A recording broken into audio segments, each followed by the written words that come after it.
Bom, nós vamos falar inicialmente, né, sobre o ambiente digital, né, um pouco, deixa eu acertar um pouquinho aqui o compartilhar, vamos compartilhar a tela do computador, né, certificar que está tudo compartilhado, vamos falar um pouquinho sobre o ambiente digital. Então, é importante que hoje, muitas vezes, muitos de vocês usam as ferramentas de pesquisa, né, para saber determinado produto, onde compra, onde vende, as especificações, as opiniões, né? Os compartilhamentos. O Google aí é um grande site de pesquisa, né? E a gente costuma dizer que o ambiente digital, o mercado online, entra em todas as classes, todas as redes sociais, né? Uma quebra de paradigma que nós tivemos no começo dos anos 2000 foi a banda Radiohead, né? Que é uma banda australiana com o site Rainbows, que ela simplesmente inovou. Ela disse, olha, o meu álbum, vocês podem fazer o download gratuito, ou podem pagar o valor que vocês acham. Então, foi uma quebra de paradigma, né? E o interessante é que 38% dos downloads foram pagos e por um preço médio de $4, né? Segundo os levantamentos. Então, foi uma quebra. O que eles quiseram com isso na realidade, né? Qual é o valor do meu produto? Né? Então, interessante, eles colocaram o álbum de uma maneira gratuita, o download gratuito, você poderia, quer dizer, cada um deu o valor ao álbum, aquele valor que ele atribuía, que ele achava. Né? Então, essa parte de internet, de mercado online tem crescido muito, a gente ainda diz que é um mercado que está, em termos de potencial, no início, né? E as pessoas ainda estão aprendendo a como comprar, né? É importante que analisar o papel que cada um tem, né? Dentro de todo esse mercado, porque hoje não tem mais, quanto mais eu gasto, maior é o retorno. E sim, simplesmente, quanto melhor eu gasto, quanto melhor eu aplico, maior é o retorno que eu tenho, né? Tem um caso interessante de colocaram um americano e um oriental numa ilha e tinha uma placa lá, cuidado com o leopardo, né? E no mesmo instante, o oriental colocou uniforme de academia e começou a se preparar. O americano falou, escuta, mas você acha que você vai correr mais do que o leopardo? Mais que ele, não. Mas mais que você, com certeza, eu vou. Então, isso é uma prova de como o ambiente ele é competitivo, né? Tem um escritor alemão chamado Arthur Schopenhauer, né?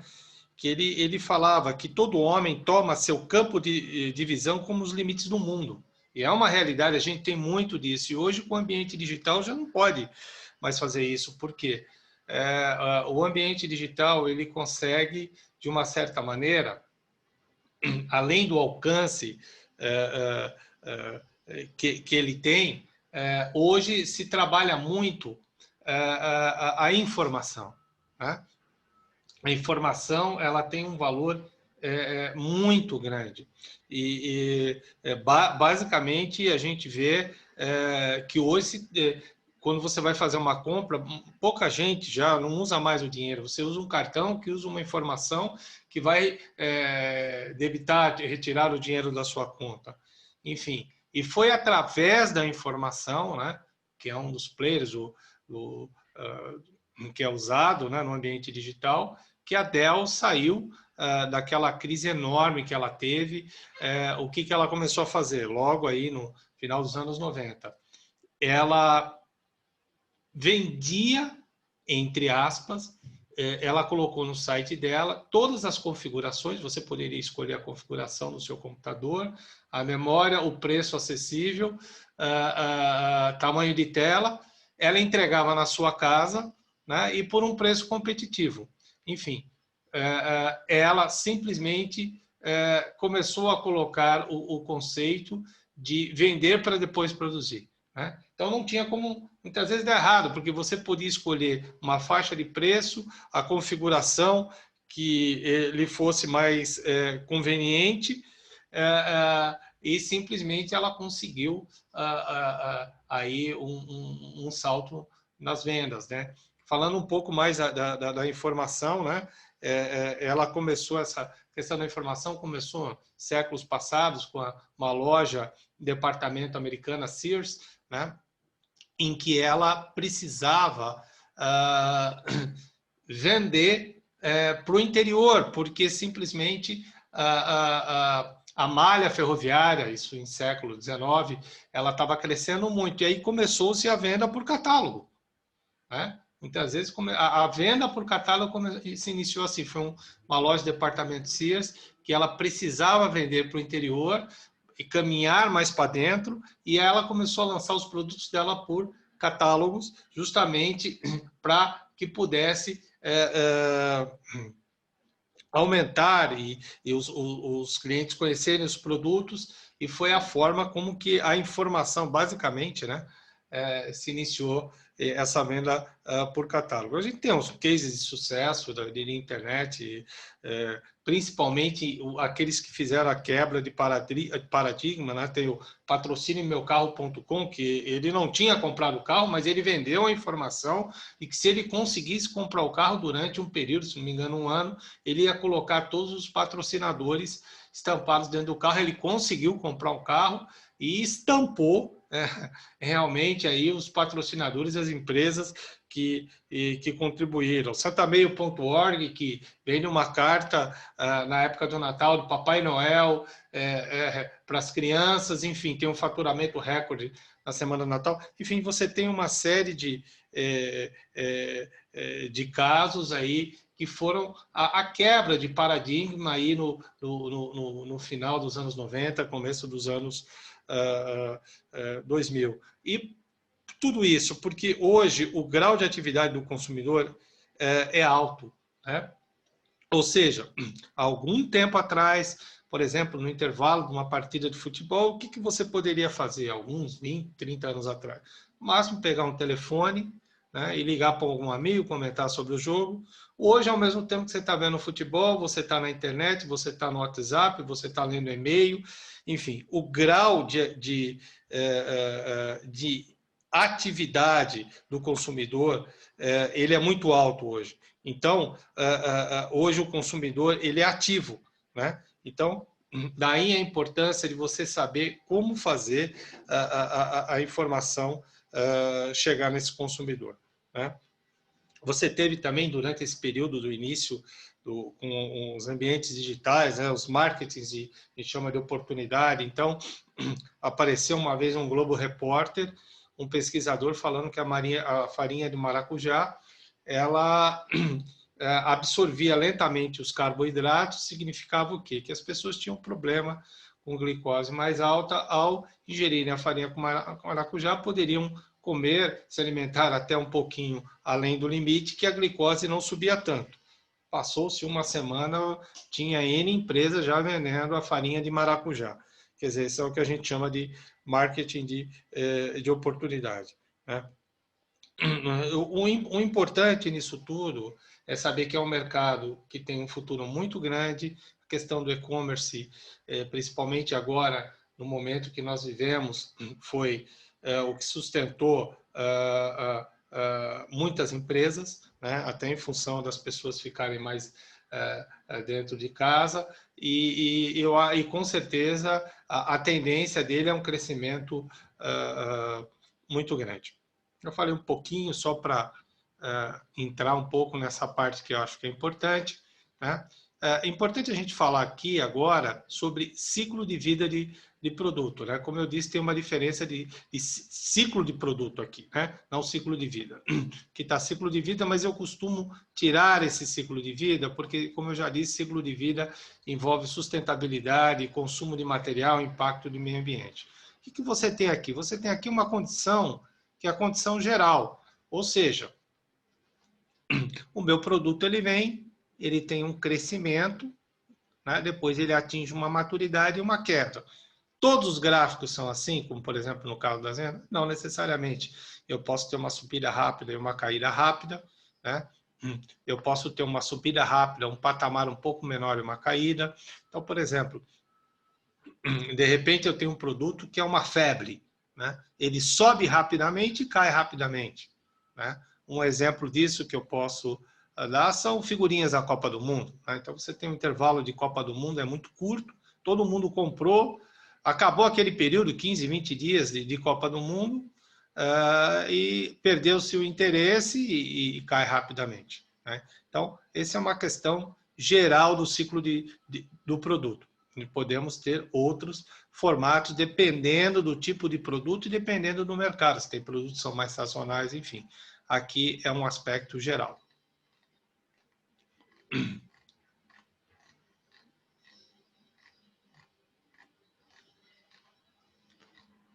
Bom, aqui você tem um pouco sobre as necessidades, né, dos clientes, as necessidades manifestas, que é aquela, muitas vezes, que o cliente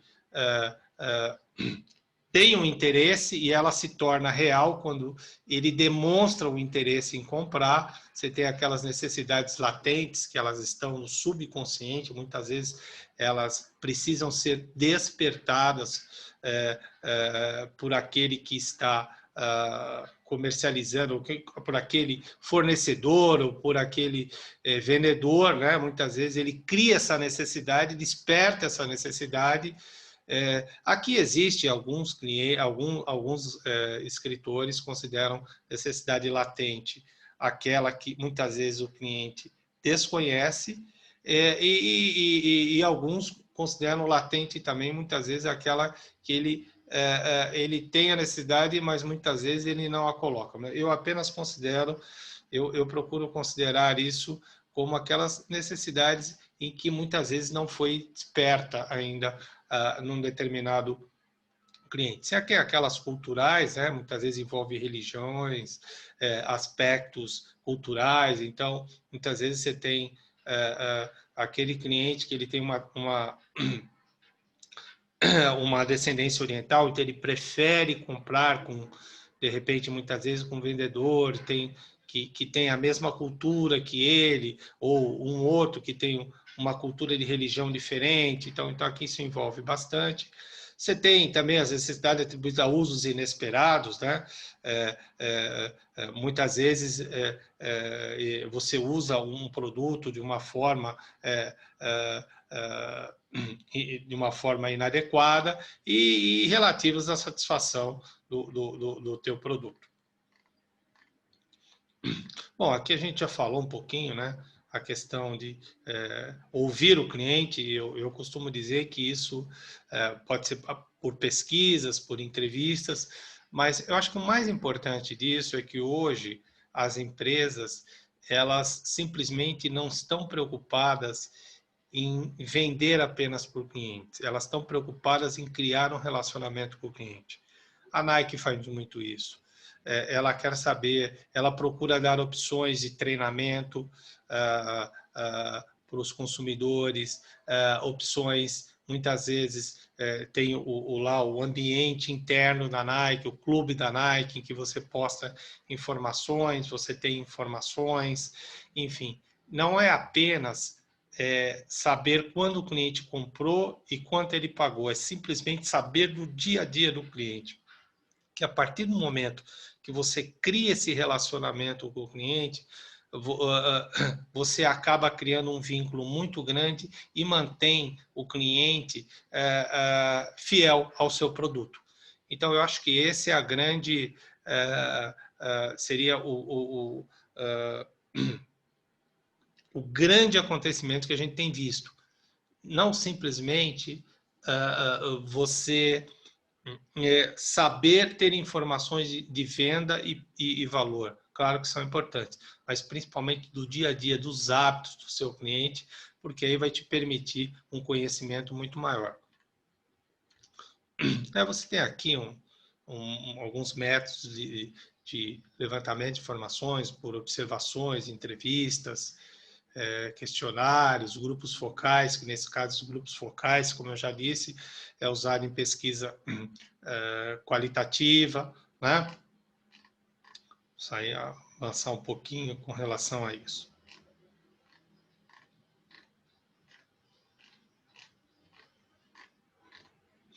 Bom, aqui é importante, é o diagrama de Cano, né? O que o diagrama de Cano ele mostra, né?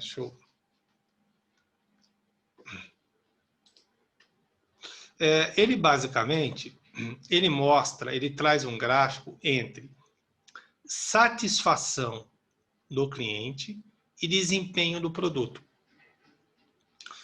Então ele tem 3 curvas.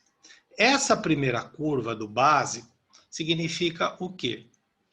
Quanto maior o desempenho nessa curva, não vai alterar a classificação, a satisfação do cliente.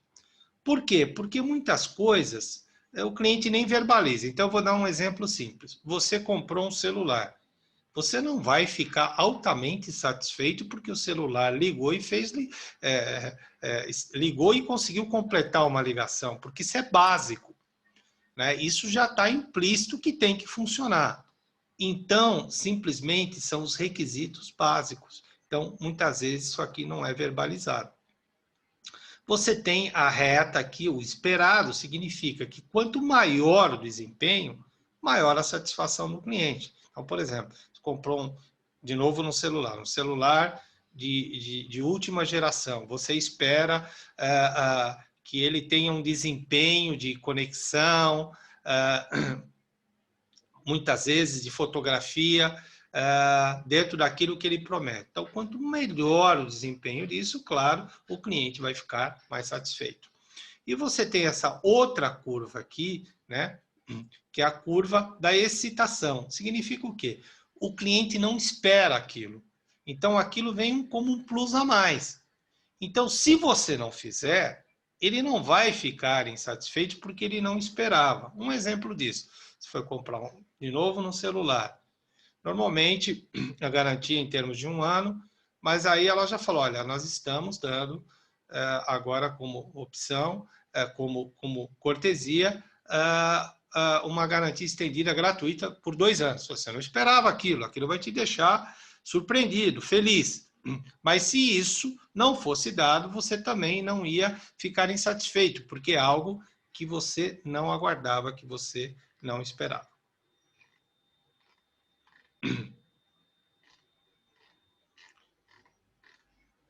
Descendo um pouco mais aqui, você tem a matriz de qualidade, que a gente não vai falar sobre isso agora. Né? E vamos falar um pouquinho sobre brainstorm. Né? Brainstorming nada mais é do que são explosões de ideias. Né? Então, aí são, normalmente, eu vou passar rapidamente, porque isso é relativamente simples, reuniões que você faz para princípios de solução de problemas. Você pode fazer reunião com o staff, com seus funcionários, enfim. Aqui vocês têm aí uma série de opções, né? O método morfológico, por analogia, enfim. E a análise de valor, que o valor é a função sobre o custo. Então, para você aumentar o valor de um determinado produto, ou você aumenta a funcionalidade dele, ou você pode diminuir o custo. Né? Enfim, tem algumas aqui que eu deixo aí para vocês analisarem com calma, não são apenas ideias aqui. E aqui a aula número 7, vamos colocar no início, que é o planejamento de produção. Né? Então, eu vou falar um pouquinho aqui, principalmente da parte de qualidade, que eu acho que é importante. Descendo um pouco mais aqui. Que é basicamente, né, é importante você avaliar o lote piloto, né, que você está produzindo, muitas vezes pelos meios de medição, né? Então, você vai usar os meios que você tem de medição para avaliar a capabilidade do processo, a capacidade do processo. Então, vamos ver um pouquinho o que é isso. né? Um dos fatores que a gente tem é o RR, né? Reprodutibilidade e repetibilidade. Então, basicamente, o que seria o RR, né? Repetitividade ou repetibilidade é a mesma coisa. Basicamente, seria o grau de concordância de um mesmo operador, das mesmas condições, manter o mesmo grau de concordância de uma determinada medida, né? E reprodutividade ou reprodutibilidade seria relacionado com uma mudança, por exemplo, de ambiente ou grau de concordância que você tem mudando um determinado parâmetro. Você pode mudar o operador, você pode mudar, de repente, o ambiente. Então, é o que a gente chama de RR. Costumamos dizer, se RR é medido, tem uma equação e tudo, que um RR até abaixo de 2%, igual a 10%, a gente considera adequado. Entre 10% e 30%, ele pode ser adequado dependendo, né, da importância da aplicação. E acima de 30%, a gente considera como inadequado. Então, vocês têm aqui, né, os grafos, repetibilidade, né, o avaliador B, o avaliador C, o avaliador A, e aqui a reprodutibilidade, com relação aos avaliadores e a repetibilidade. Descer um pouquinho, né? Então, aqui vocês têm aquilo que eu falei, né? Reprodutividade, variabilidade devido ao fato da medida ser utilizada com diferentes operadores. E aqui repetitividade reflete a precisão básica do próprio medidor. Né? Vocês têm um exemplo aqui que eu dei, né? Um exemplo estatístico e tal, podem analisar.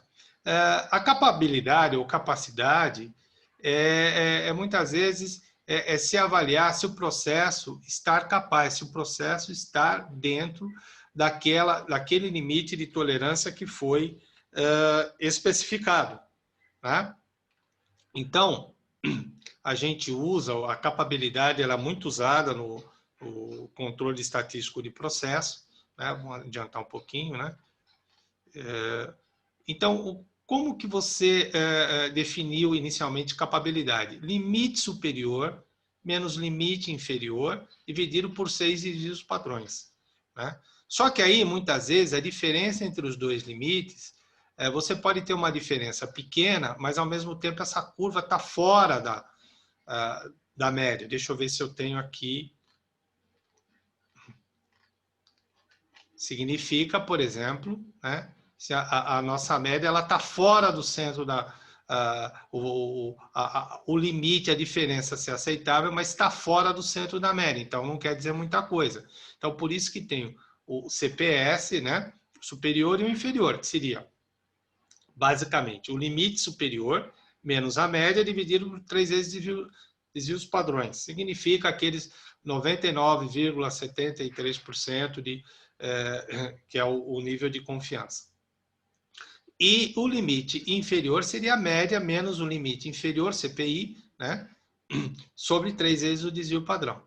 Assim você tem uma forma melhor de avaliar a tua capacidade ou capabilidade, né? Então, vocês veem aqui, quanto menor, mais achatado eu tenho o limite superior, limite inferior, ou seja, quanto menor a minha variabilidade, o processo está dentro das especificações, a gente considera como capaz. Ó, né? Então, vocês veem aqui, ó, por exemplo, eu tenho um processo que ele tem uma variabilidade pequena, mas ele está fora da média, né? Então, a gente costuma dizer, muitas vezes, que no caso da capabilidade, que um índice de capabilidade maior ou igual a 1,33, ele é satisfatório. Razoavelmente capaz, entre 1 e 1,33. E incapaz ou insatisfatório, menor do que 1.